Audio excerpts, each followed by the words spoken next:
Welcome to Bite at a Time Books, where we read you your favorite classics one bite at a time.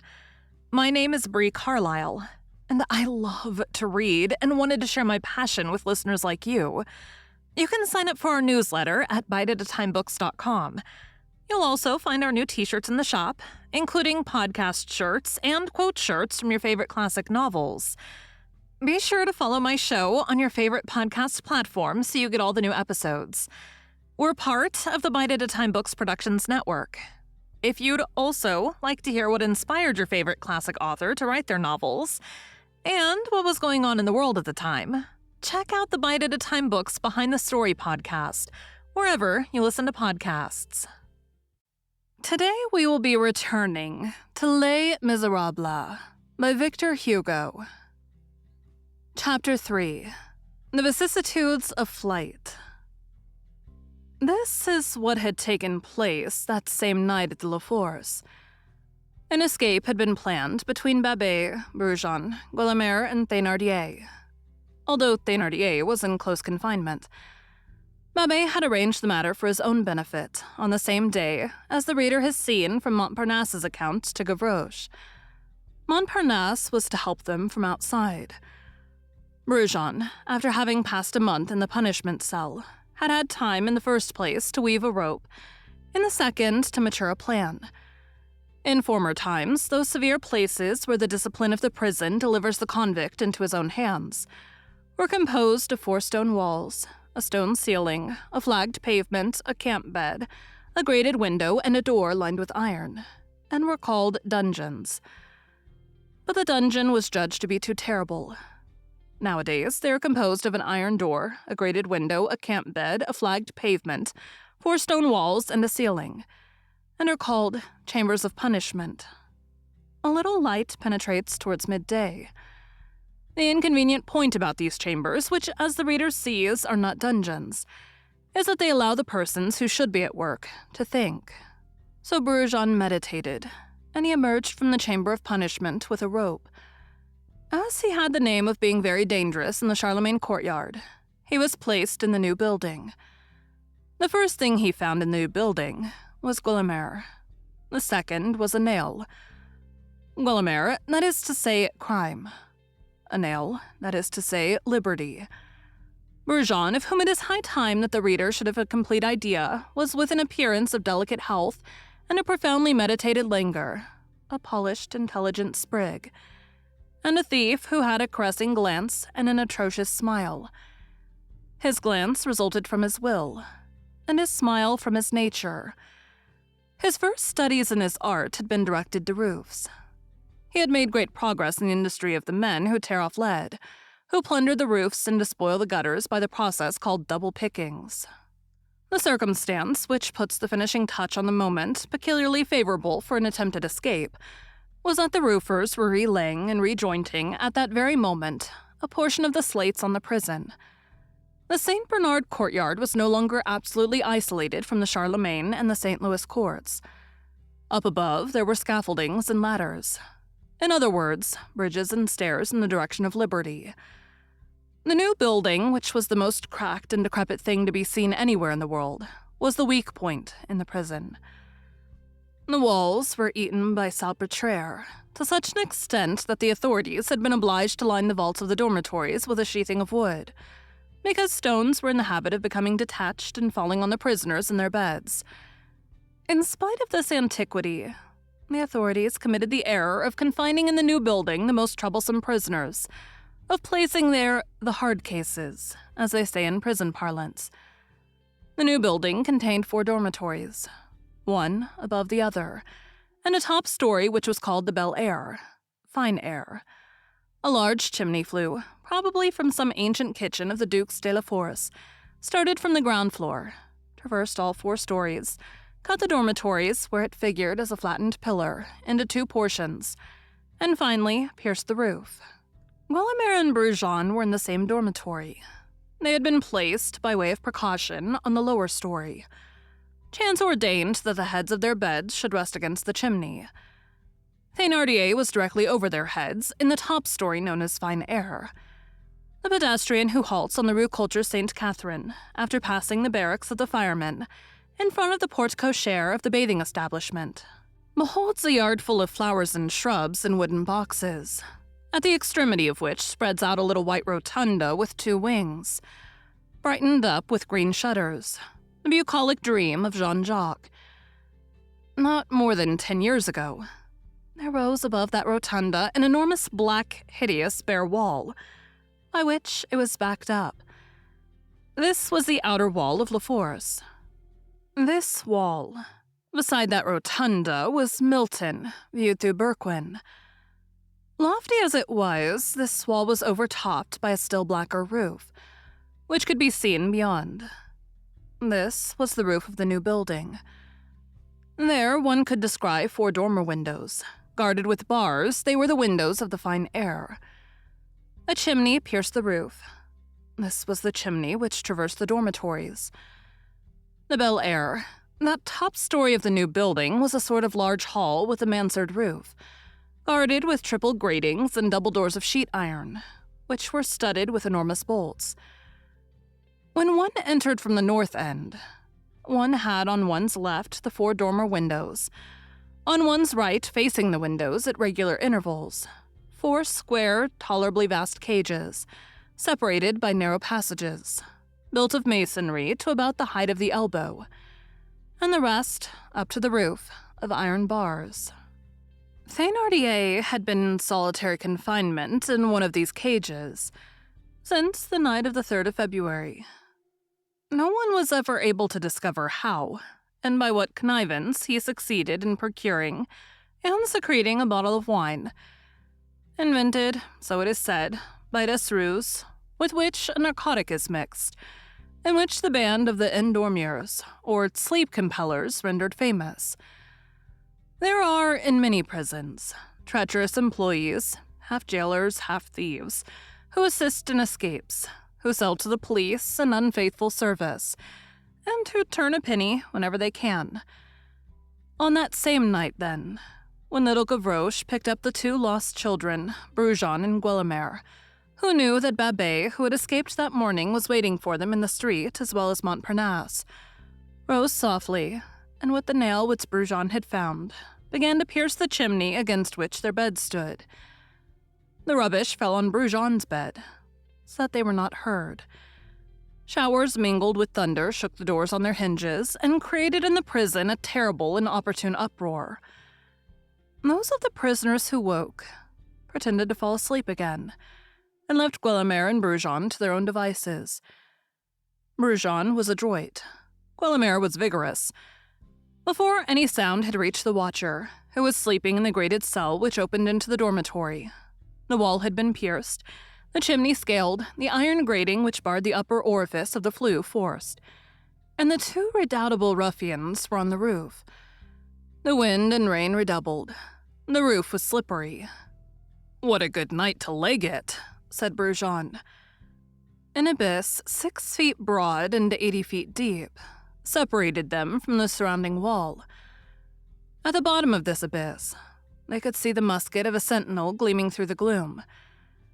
They fastened one end of the rope, which Brujon had spun in his dungeon, to the stumps of the iron bars which they had just wrenched off, flung the other over the outer wall, crossed the abyss at one bound, clung to the coping of the wall, got astride of it, let themselves slip one after the other along the rope, upon a little roof which touches the bathhouse, pulled their rope after them, jumped down into the courtyard of the bathhouse, traversed it, pushed open the porter's wicket, beside which hung his rope, pulled this, opened the porte cochere, and found themselves in the street. 3/4 of an hour had not elapsed since they had risen in bed in the dark, nail in hand and their project in their heads. A few moments later they had joined Babet and Montparnasse, who were prowling about the neighborhood. They had broken their rope in pulling it after them, and a bit of it remained attached to the chimney on the roof. They had sustained no other damage, however, than that of scratching nearly all the skin off their hands. That night, Thénardier was warned, without anyone being able to explain how, and was not asleep. Towards 1 o'clock in the morning, the night being very dark, he saw two shadows pass along the roof in the rain and squalls, in front of the dormer window which was opposite his cage. One halted at the window, long enough to dart in a glance. This was Brujon. Thénardier recognized him and understood. This was enough. Thénardier, rated as a burglar and detained as a measure of precaution under the charge of organizing a nocturnal ambush, with armed force, was kept in sight. The sentry, who was relieved every 2 hours, marched up and down in front of his cage with loaded musket. The fine air was lighted by a skylight. The prisoner had on his feet fetters weighing 50 pounds. Every day at 4 o'clock in the afternoon, a jailer, escorted by 2 dogs, this was still in vogue at that time, entered his cage, deposited beside his bed a loaf of black bread weighing 2 pounds, a jug of water, a bowl filled with rather thin bouillon, in which swam a few Mayagan beans, inspected his irons, and tapped the bars. This man and his dogs made 2 visits during the night. Thénardier had obtained permission to keep a sort of iron bolt, which he used to spike his bread into a crack in the wall, in order to preserve it from the rats, as he said. As Thénardier was kept in sight, no objection had been made to this spike. Still, it was remembered afterwards that one of the jailers had said it would be better to let him have only a wooden spike. At 2 o'clock in the morning, the sentinel, who was an old soldier, was relieved and replaced by a conscript. A few moments later, the man with the dogs paid his visit and went off without noticing anything, except possibly the excessive youth and the rustic air of the raw recruit. 2 hours afterwards, at 4 o'clock, when they came to relieve the conscript, he was found asleep on the floor, lying like a log near Thénardier's cage. As for Thénardier, he was no longer there. There was a hole in the ceiling of his cage, and above it, another hole in the roof. One of the planks of his bed had been wrenched off and probably carried away with him, as it was not found. They also seized in his cell a half-empty bottle which contained the remains of the stupefying wine with which the soldier had been drugged. The soldier's bayonet had disappeared. At the moment when this discovery was made, it was assumed that Thénardier was out of reach. The truth is that he was no longer in the new building, but that he was still in great danger. Thénardier, on reaching the roof of the new building, had found the remains of Brujon's rope hanging to the bars of the upper trap of the chimney. But as this broken fragment was much too short, he had not been able to escape by the outer wall as Brujon and Gueulemer had done. When one turns from the Rue des Ballets into the Rue du Roi de Sicile, one almost immediately encounters a repulsive ruin. There stood on that spot, in the last century, a house of which only the back wall now remains, a regular wall of masonry, which rises to the height of the 3rd story between the adjoining buildings. This ruin can be recognized by 2 large square windows which are still to be seen there. The middle one, that nearest the right gable, is barred with a worm-eaten beam adjusted like a prop. Through these windows, there was formerly visible a lofty and lugubrious wall, which was a fragment of the outer wall of La Force. The empty space on the street left by the demolished house is half filled by a fence of rotten boards, shored up by 5 stone posts. In this recess lies concealed a little shanty, which leans against the portion of the ruin which has remained standing. The fence has a gate, which a few years ago was fastened only by a latch. It was the crest of this ruin that Thénardier had succeeded in reaching, a little after 1 o'clock in the morning. How had he got there? That is what no one has ever been able to explain or understand. The lightning must, at the same time, have hindered and helped him. Had he made use of the ladders and scaffoldings of the slaters to get from roof to roof, from enclosure to enclosure, from compartment to compartment, to the buildings of the Charlemagne Court, then to the buildings of the St. Louis Court, to the outer wall, and thence to the hut on the Rue du Roi de Sicile. But in that itinerary there existed breaks which seemed to render it an impossibility. Had he placed the plank from his bed like a bridge from the roof of the fine air to the outer wall and crawled flat on his belly on the coping of the outer wall, the whole distance round the prison as far as the hut. But the outer wall of La Force formed a crenulated and unequal line. It mounted and descended. It dropped at the firemen's barracks. It rose towards the bathhouse. It was cut in twain by buildings. It was not even of the same height on the Hotel Le Mignon as on the Rue Pavie. Everywhere occurred falls and right angles, and then the sentinels must have espied the dark form of the fugitive. Hence, the route taken by Thénardier still remains rather inexplicable. In two manners, flight was impossible. Had Thénardier spurred on by that thirst for liberty which changes precipices into ditches, iron bars into wattles of osier, a legless man into an athlete, a gouty man into a bird, stupidity into instinct, instinct into intelligence, and intelligence into genius, had Thénardier invented a third mode? No one has ever found out. The marvels of escape cannot always be accounted for. The man who makes his escape, we repeat, is inspired. There is something of the star and of the lighting in the mysterious gleam of flight. The effort towards deliverance is no less surprising than the flight towards the sublime. And one says of the escaped thief, how did he contrive to scale that wall? In the same way that one says of Corneille, where did he find the means of dying? At all events, dripping with perspiration, drenched with rain, with his clothes hanging in ribbons, his hands flayed, his elbows bleeding, his knees torn, Thénardier had reached what children, in their figurative language, call the edge of the wall of the ruin. There he had stretched himself out at full length. And there his strength had failed him. A steep escarpment 3 stories high separated him from the pavement of the street. The rope which he had was too short. There he waited, pale, exhausted, desperate with all the despair which he had undergone, still hidden by the night, but telling himself that the day was on the point of dawning. Alarmed at the idea of hearing the neighboring clock of St. Paul strike 4 within a few minutes.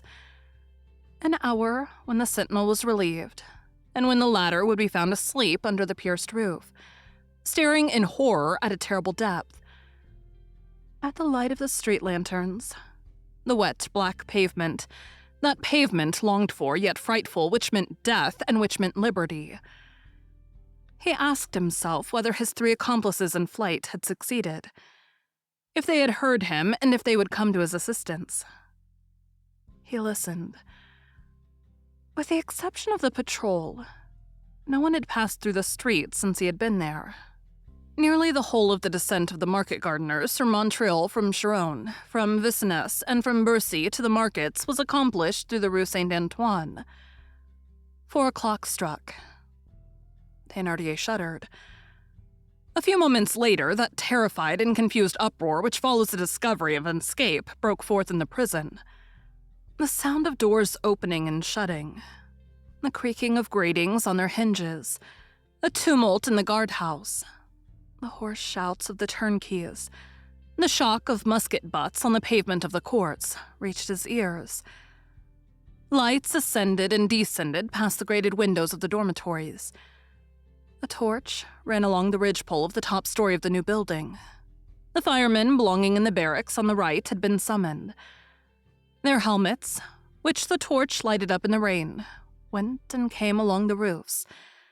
At the same time, Thénardier perceived in the direction of the Bastille a wan whiteness lighting up the edge of the sky in doleful wise. He was on top of a wall 10 inches wide, stretched out under the heavy rains with 2 gulfs to right and left, unable to stir, subject to the giddiness of a possible fall, and to the horror of a certain arrest, and his thoughts, like the pendulum of a clock, swung from one of these ideas to the other. Dead if I fall, caught if I stay. In the midst of this anguish, he suddenly saw, the street being still dark, a man who was gliding along the walls and coming from the Rue Pavie, halt in the recess above which Thénardier was, as it were, suspended. Here this man was joined by a second, who walked with the same caution, then by a third, then by a fourth. When these men were reunited, one of them lifted the latch of the gate in the fence, and all 4 entered the enclosure in which the shanty stood. They halted directly under Thénardier. These men had evidently chosen this vacant space in order that they might consult without being seen by the passers-by, or by the sentinel who guards the wicket of La Force a few paces distant. It must be added that the rain kept the sentinel blocked in his box. Thénardier, not being able to distinguish their visages, lent an ear to their words with the desperate attention of a wretch who feels himself lost. Thénardier saw something resembling a gleam of hope flash before his eyes. These men conversed in slang. The first said in a low but distinct voice, "Let's cut, what are we up to here?" The second replied, "It's raining hard enough to put out the very devil's fire, and the bobbies will be along instanter. There's a soldier on guard yonder. We shall get nabbed here." These two words, ikigo and ikikiel, both of which mean icky, and which belong the first to the slang of the barriers, the second to the slang of the temple, were flashes of light for Thénardier. By the ikigo, he recognized Brujon, who was a prowler of the barriers. By the ikikel, he knew Babet, who among his other trades had been an old clothes broker at the temple. The antique slang of the great century is no longer spoken except in the temple, and Babet was really the only person who spoke it in all its purity. Had it not been for the ikikel, Thénardier would not have recognized him, for he had entirely changed his voice. In the meanwhile, the third man had intervened. "There's no hurry yet. Let's wait a bit. How do we know that he doesn't stand in need of us?" By this, which was nothing but French, Thénardier recognized Montparnasse, who made it a point in his elegance to understand all slangs and to speak none of them. As for the fourth, he held his peace, but his huge shoulders betrayed him. Thénardier did not hesitate. It was Guelemer. Brujon replied, almost impetuously, but still in a low tone. "What are you jabbering about?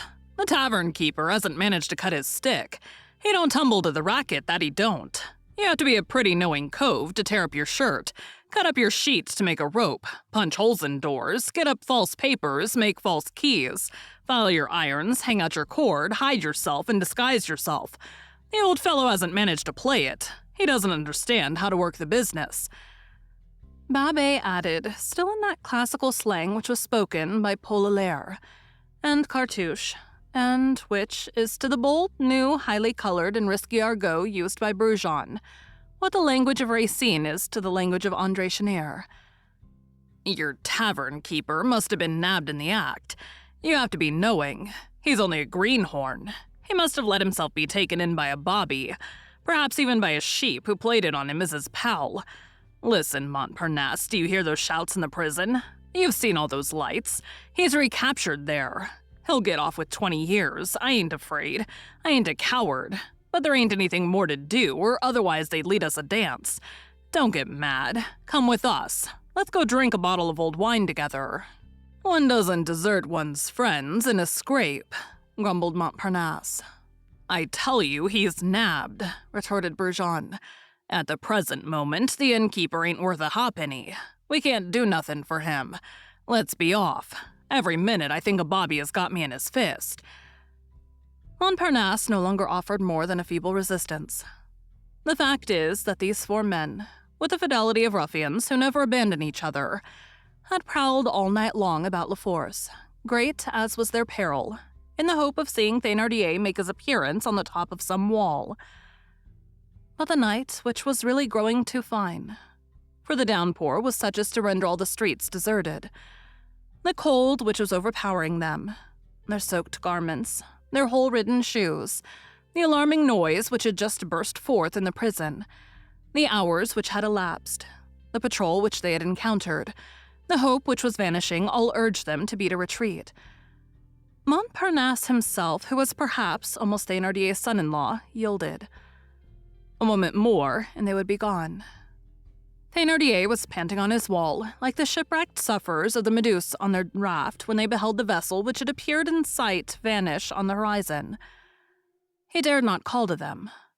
A cry might be heard and ruin everything. An idea occurred to him. A last idea.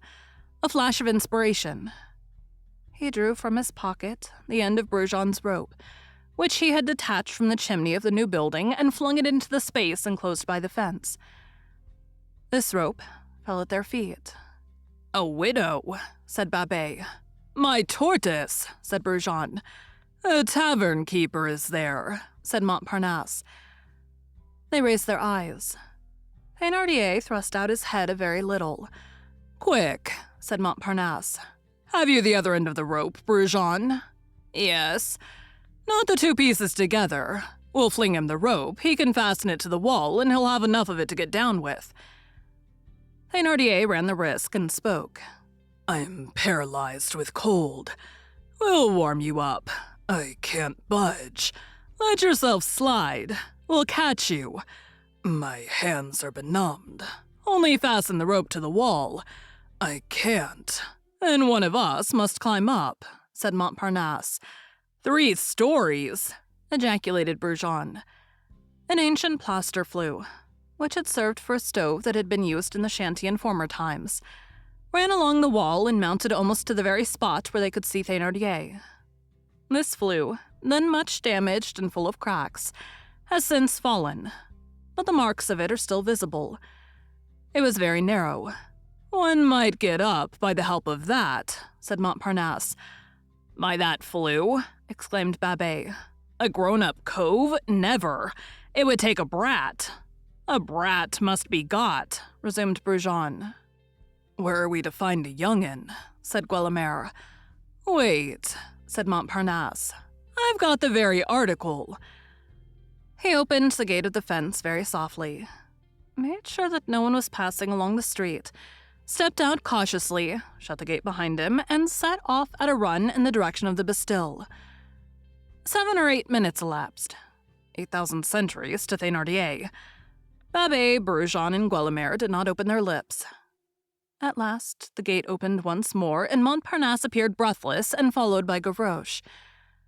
The rain still rendered the street completely deserted. Little Gavroche entered the enclosure and gazed at the forms of these ruffians with a tranquil air. The water was dripping from his hair. Gueulemer addressed him. "Are you a man, young'un?"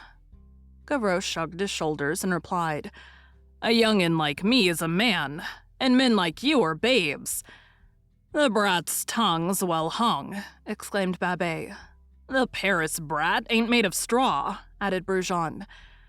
"What do you want?" asked Gavroche. Montparnasse answered, "Climb up that flue." "With this rope," said Babet. "And fasten it," continued Brujon. "To the top of the wall," went on Babet. "To the crossbar of the window," added Brujon.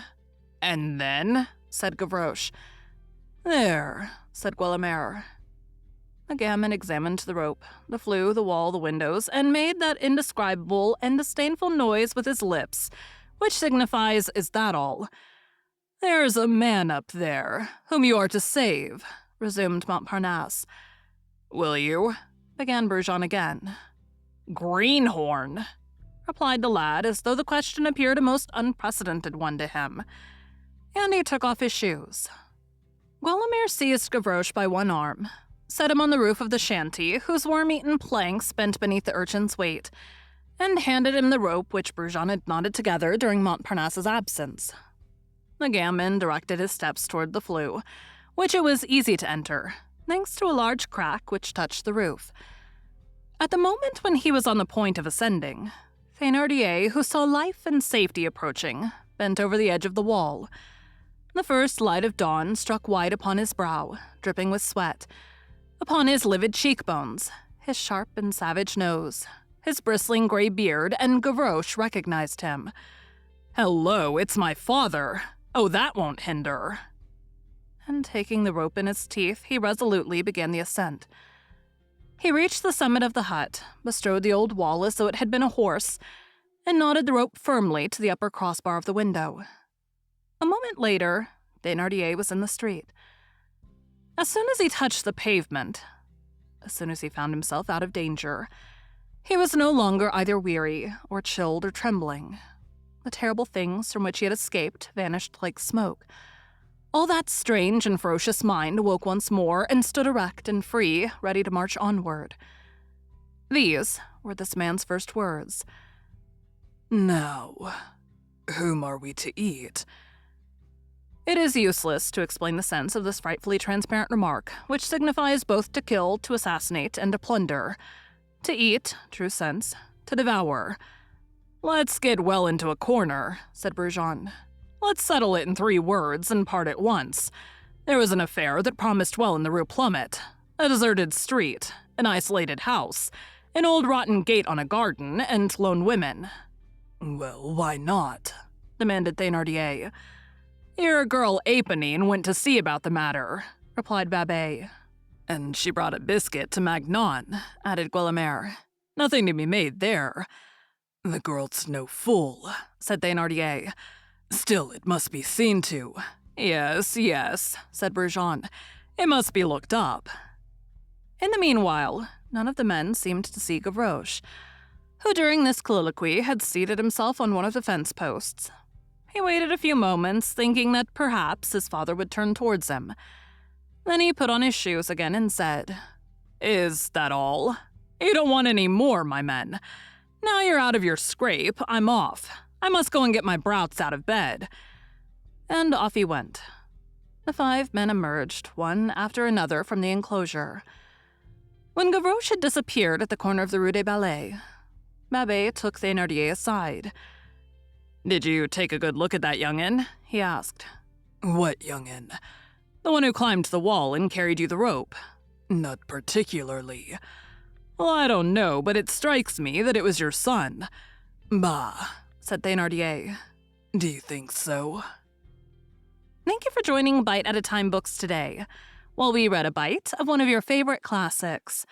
Again, my name is Bree Carlile, and I hope you come back tomorrow for the next bite of Les Miserables.